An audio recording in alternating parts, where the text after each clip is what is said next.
کافی تقریریں ہو چکی ہیں، 3-4 گھنٹے ہو گئے تو، لیکن میرے پاس لمبی لسٹ ہے، لیکن ساری باتیں نہیں کر سکوں گا۔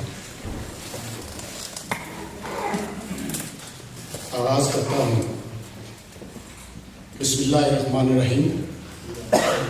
محترم صدر محفل جناب شوکت بٹ صاحب، جناب لارڈ قربان صاحب، سیکریٹری صاحب، میرے بزرگوں، بھائیوں، دوستوں، میری فائل ایجنسیوں میں اس وقت کھلی جب میں 9th کلاس میں تھا، جب ایوب خان کے دور میں خان حمید صاحب کو، جو چیف جسٹس سے آزاد کشمیر تھے، ان کو منسٹری آف کشمیر افیئرز میں صدر مقرر کر کے آزاد کشمیر پر مسلط کیا۔ اس وقت ممتاز راٹھور NSF کے پہلے صدر تھے، جو بعد میں وزیر اعظم تھے۔ ریاض انقلابی، جو میرے بھائی ہیں، بڑے بھائی ہیں، اس کے جنرل سیکریٹری تھے۔ تو 5-6 جو بانی اراکین تھے، جن میں ممتاز راٹھور تھے، ریاض انقلابی، جاوید نظامی، فاروق سہیل، صابر انصاری اور ایک دو اور دوست۔ خان حمید صاحب میرپور کانوکیشن میں مدعو تھے اور انہوں نے ڈگریاں تقسیم کرنی تھی۔ تو ان 5-6 دوستوں نے کہا کہ یہ غیر منتخب صدر ہیں، ہم ان سے ڈگریاں نہیں لیں گے، اور ایک احتجاج ہوا، اور اس احتجاج کے نتیجے میں آزاد کشمیر میں جمہوری حکومت کے قیام کے لیے جدوجہد شروع ہوئی۔ خان حمید صاحب اس فنکشن کے بعد اکال گڑھ تشریف لے گئے۔ وہاں پہ ممتاز راٹھور، جاوید نظامی، ریاض انقلابی، آزاد راجہ جو باغ کے تھے وہ بھی تھے، فاروق سے، ان 5-6 NSF کے کارکنوں نے اسلام گڑھ میں خان حمید کا سیاہ جھنڈیوں سے استقبال کیا۔ بدقسمتی سمجھیے یا خوش قسمتی سمجھیے، میں بھی ان کے ساتھ کھڑا ہو گیا۔ چنانچہ ان سارے لوگوں کو گرفتار کر لیا گیا، مجھے بھی گرفتار کیا گیا، اور یہ سارے 1 ماہ تک سیفٹی ایکٹ کے تحت جیل میں نظر بند رہے۔ مجھے میرپور میں تھانے میں 1 دن رکھ کے چھوڑ دیا گیا۔ تو یہ ہے آغاز۔ اس کے بعد NSF موجود رہی، اور میں دعوے سے کہہ سکتا ہوں یہ ہسٹری کا حصہ ہے کہ نیشنل اسٹوڈنٹس فیڈریشن نے آزاد کشمیر کی پالیٹکس میں لیڈ کیا ہے، اور باقی پارٹیوں کو ساتھ ملایا ہے، اور باقی پارٹیوں کی جو خواہش رہی ہے کہ NSF ہمارا بازو بن جائے، لیکن ہم آگے رہے اور پارٹیاں ہمارے پیچھے چل رہی ہیں۔ تو ایک طرح سے میں یہ کہتا ہوں کہ آزاد کشمیر میں جمہوری حکومت کے قیام کی جدوجہد میں نیشنل اسٹوڈنٹس فیڈریشن نے لیڈنگ رول پلے کیا، اور یہ سارا سلسلہ جو ہے وہ آج جو جمہوریت ہے وہ اسی کی مرہون منت ہے۔ اب میں تھوڑا سا بالکل آغاز میں مجھے یہ کہنا چاہیے تھا، لیکن چلو پھر بھی مجھے یہ اعزاز حاصل ہے کہ میں نے 1-2 میٹنگیں مقبول بٹ صاحب کے ساتھ کی. NSF کو یہ اعزاز حاصل ہے کہ ہم نے مقبول بٹ صاحب کو جب گنگا ہائی جیکنگ کیس میں وہ رہا ہو کے آئے تو NSF نے ان کو استقبالیہ دیا میرپور کلیات ہوٹل میں. تو میں یہ سمجھتا ہوں کہ بٹ صاحب ہم تو ویسے ہی نام لکھا ہوا ہے انقلابی. ان کو کہا گیا کہ آپ ادھر ٹھہرے ہیں, یہاں پارٹی میں رکھتے ہیں, یہاں کی پالیٹکس میں. تو مقبوضہ کشمیر سے ایک آدمی واپس آ جاتا ہے تو یہاں کہیں بھی آرام سے رہ سکتا تھا.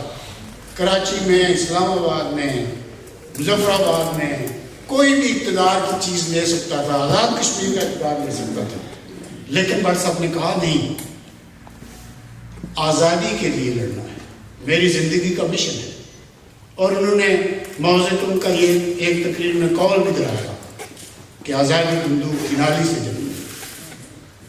اور انہوں نے برملا کہا کہ ہم واپس جائیں گے, ہم اپنے ملک کو آزاد کریں گے. اور آپ نے دیکھا کہ ایک شخص جو ایک محفوظ جگہ پر ہے وہ پھر چلا گیا اپنے وطن میں, اپنے وطن کی آزادی کے لیے. آزادی ایک جنون ہے. آج اگر آپ کو یہاں پولیس والا کوئی روکے تو آپ کہیں گے وائی, کیوں؟ تو یہ ایک جنون ہے, اور یہ جنون جس کو پڑ جائے وہ اس کے بغیر پھر زندہ نہیں رہتا, اس کو حاصل کرتا. تو میں یہ سمجھتا ہوں کہ مقبول بٹ صاحب نے ہمیں راستہ دکھایا ہے,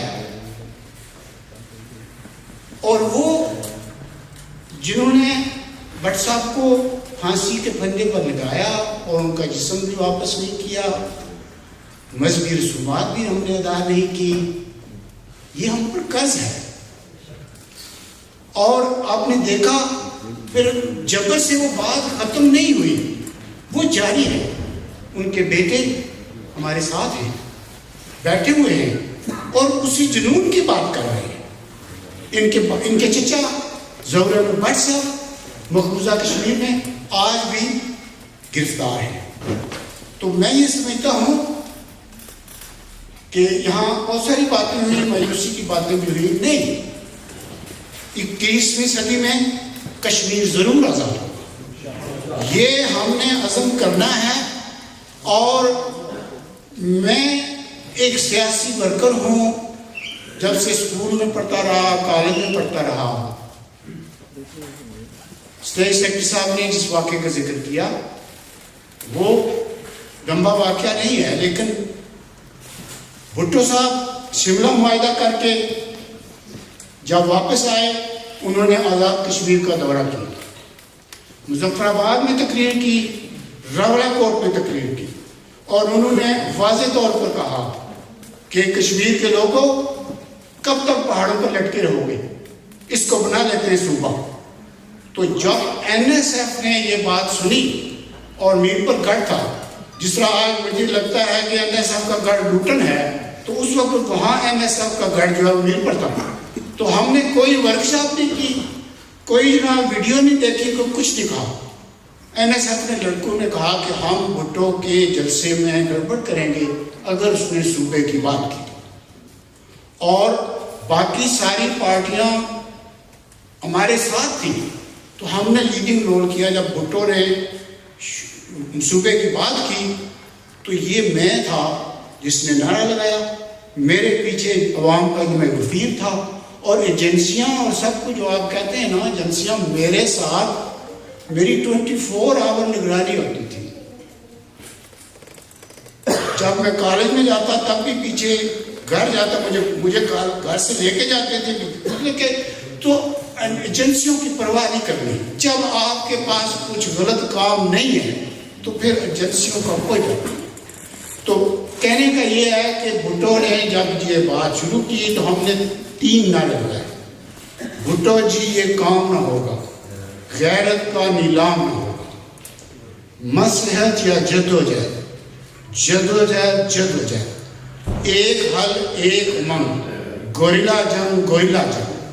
تو سردار قیوم صاحب پریزیڈنٹ تھے.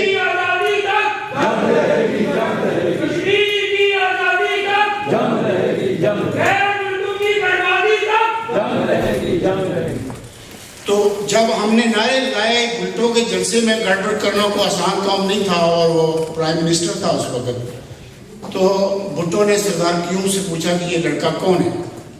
تو اس نے سردار صاحب نے یہی کہا ہوگا غفار انقلابی ہے اس کا نام, کیونکہ وہ میری فائلیں تو خود چلتی رہتی ہیں. تو بھٹو نے اس وقت کہا اس غفاری کو ادھر میرے پاس بلاؤ, لیکن دوسرے ضلع میں اس نے کہا اس کو لے جاؤ اور گولڈا ٹریننگ کرا. اب اس کے بعد وہ صوبے کی بات وہاں ختم ہو گئی, کیونکہ بھٹو عوامی آدمی تھا.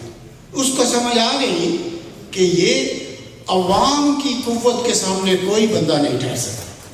تو عوامی قوت سے ہم نے صوبہ بنانے کی وہ سازش ناکام کی, اور آج بھی وہ سازشیں ہو رہی ہیں. آج بھی نواز شریف کا جو کشمیر افیئرز کا منسٹر ہے وہ بھی سمریاں بھیج رہا ہے, اور یہ کہہ رہے ہیں کہ وزارت خارجہ سے پوچھ کے بتاؤ, وزارت قانون سے پوچھ کے بناؤ, اس کو صوبہ بناتے ہیں. تو میں یہ کہتا ہوں کہ اگر یہ بندے, اتنے بندے جو اس حال میں بیٹھے ہوئے یہی کہہ دیں کہ جی ہم نہیں بننے دیں گے اس کو صوبہ, تو میں نہیں سمجھتا کہ نواز شریف بنا سکے گا. تو جہاں تک پاکستان اور ہندوستان کا تعلق ہے, پاکستان اور ہندوستان یہ فیصلہ کر چکے ہیں. ابھی آپ نے شہریار کا انٹرویو جو پڑھا ہوگا کسی نے, کہ اس نے کہا تھا کہ چناب فارمولہ جو ہے وہ فائنل ہو گیا تھا. تو اس میں کیا تھا, چناب کو سرحد بنانی تھی. بھائی اگر سرحدی بنانی تھی, اگر تقسیم ہی کرنا تھا, تو پھر یہ اتنے 60 سال کیا ضرورت تھی کشمیریوں کو خراب کرنے کی, فوج کو خراب کرنے کی, اور 4 جنگیں لڑنے کی. تو میں یہ سمجھتا ہوں کہ اس وقت کے وزیر خارجہ نے کئی بار کہا انٹرویو میں, قصوری صاحب نے, کہ جی ہم معاہدہ کرنے والے تھے, اور وہ معاہدہ کیا تھا تقسیم کشمیر. کیوں, کس سے پوچھا؟ وہ شہر یار وہ نیاز نائک اور ٹریک 2 اور ٹریک 1 میں چند بیوروکریٹ بیٹھ کے کشمیر کے لوگوں کا فیصلہ کریں گے؟ کبھی نہیں ہونے دیں گے. ہم کوئی خفیہ کسی معاہدے کو نہیں مانتے, نہ ہم جنگ بندی لائن کو مانتے ہیں, نہ ہم شملہ کو مانتے ہیں, نہ کسی اور معاہدے کو مانیں گے جو کشمیریوں کا تقسیم کرے گا. کشمیری خالداہ کا بودھ ہو, یا جموں کا ہندو ہو, یا کشمیر کا مسلمان ہو, وہ کشمیری ہے. ہم ایک اینٹیٹی ہیں, ہم ایک وحدت ہیں, اور ہم جہاں جائیں گے اکٹھے جائیں گے.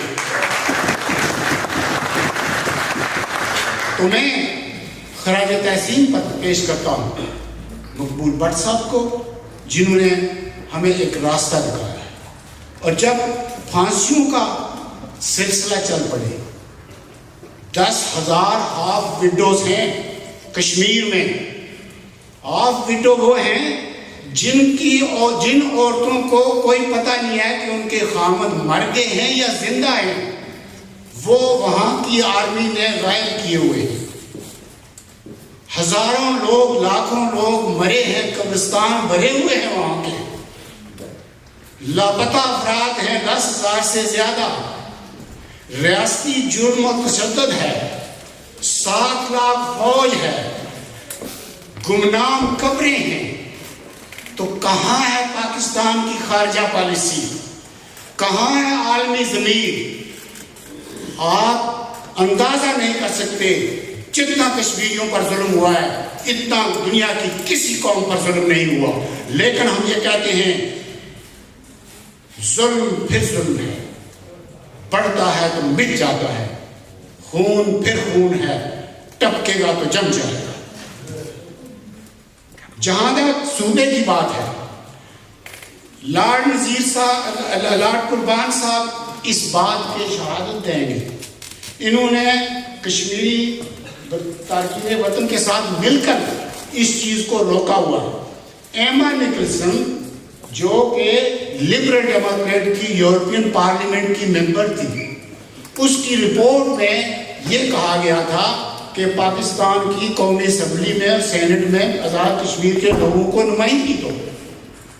تو لارڈ نذیر صاحب نے ہم سب لوگوں کے لارڈ قربان صاحب نے مل کے اس کے ساتھ میٹنگیں کرائیں اور اس کو وہ رپورٹ تبدیل کرنا پڑی. تو میں یہ کہتا ہوں کہ آج وقت ہے آگے بڑھنے کا، نہ ورک شاپوں کا وقت ہے، نہ تھنک ٹینک بنانے کا وقت ہے. پاکستان اور ہندوستان قیامت کی چال چل گئے ہیں. یہ کشمیر کے مسئلے کو ختم کرنے کا فیصلہ کر چکے ہیں. نئی دہلی میں گیلانی صاحب کو، میر واحد صاحب کو، ان کا جو سیکورٹی کا ایڈوائزر ہے سرتاج عزیز، اس نے جا کے کہا کہ یہ دنیا ساری سمجھتی ہے کشمیر کی جو جنگ ہے وہ دہشت گردی ہے. نہیں، کشمیر کی جدوجہد آزادی کی جنگ ہے. یہ دہشت گردی نہیں ہے. دہشت گردی ہے انڈین ریاست اسٹیٹ کی طرف سے کشمیر کے ساتھ دہشت گردی ہو رہی ہے. ہماری جدوجہد پرامن جدوجہد ہے اور اس کو ریاستی جبر و تشدد کے ذریعے دبایا جا رہا ہے. تو میں یہ کہتا ہوں کہ دہشت گردی اگر دنیا کہتی ہے تو تم اپنی تنظیموں کو سنبھالو نا. پاکستان سے وہاں لوگ جا کر کیوں لڑتے ہیں؟ کرائے کے لوگوں سے کبھی آزادی نہیں ملتی. تو میں یہ کہتا ہوں کہ اگر آپ یہ کہتے ہو کہ جی وہ دہشت گردی ہے، ہم کہتے ہیں ہماری جدوجہد پرامن. یاسین ملک کئی بار کہہ چکے ہیں کہ ہماری جدوجہد پرامن ہے. گلنواز بٹ اور اس کے ساتھیوں نے جب جنگ بندی لائن عبور کی، کنٹرول لائن عبور کی، تو ان کے پاس کون سے کلاشنکوف تھے؟ ان کے سینوں پر کلاشنکوف لگائی تھی. تو مجھے یہ بتاؤ کہ آج مقبوضہ کشمیر کے ایک ایک گاؤں میں، ایک ایک شہر میں ہر 100 فٹ کے فاصلے پر بنکر بنے ہوئے ہیں، 7 لاکھ فوج بیٹھی ہوئی ہے. یہ ریاستی جبر نہیں ہے تو اور کیا ہے؟ یہ دہشت گردی ہے یا وہ غنی وطن ہے؟ 10 لاکھ کشمیری ہیں. یہ تھوڑی تعداد نہیں ہے. برطانیہ اور یورپ میں 10 لاکھ کشمیری ہیں.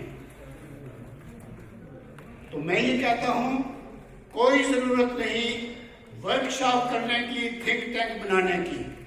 اگر آج سے ہم پلاننگ شروع کریں کہ جناب ہم نے آج ہی کی تاریخ میں اگلے سال انڈین ایمبیسی کے سامنے 2 لاکھ افراد اکٹھے ہوں گے، 5 لاکھ افراد اکٹھے ہوں گے اور وہاں مظاہرہ کریں گے. میں دیکھتا ہوں کہ انڈیا کیسے نہیں تسلیم کرتا کشمیریوں کو. لیکن یہ آسان نہیں ہے. اس کے لیے ہمیں جدوجہد کرنی ہے، پلاننگ کرنی ہے. لارڈ قربان صاحب یہاں بیٹھے ہوئے ہیں، ان کی ذاتی ایک جدوجہد ہے. کونسلر بنے ہیں، آج برطانوی حکومت کے اعلیٰ ایوانوں میں بیٹھے ہوئے. تو میں یہ سمجھتا ہوں کہ ہمیں یہاں کی مین اسٹریم جو پالیٹکس ہے اس میں بھی حصہ لینا چاہیے، اور جو جدید ٹیکنالوجی ہے اس کو بھی استعمال کر کے تو ہمیں ایک مہم چلانی چاہیے، کمپین چلانی چاہیے، کشمیر کی سالیڈیرٹی کی بات کرنی چاہیے، کشمیر کے لوگوں کے حقوق کی بات کرنی چاہیے. اور یہ صرف کمروں میں بیٹھ کے نہیں، باہر نکل کے مین اسٹریم تک پہنچانی چاہیے. تو میں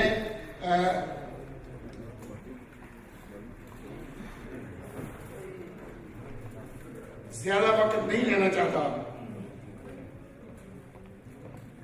جس طرح وہاں میری ایک فائل کھلی ہوئی ہے وہ بند نہیں ہوئی. جب میں ملازم تھا تو اس وقت بھی یہ فائل چلتی ہے، اب بھی چلتی ہے. لیکن مجھے آج یہ احساس ہو رہا ہے کہ شاید یہاں بھی میری فائل کھل جائے. لیکن میں ڈرنے والا نہیں. میں نے زندگی کے 60 سال پورے کر لیے.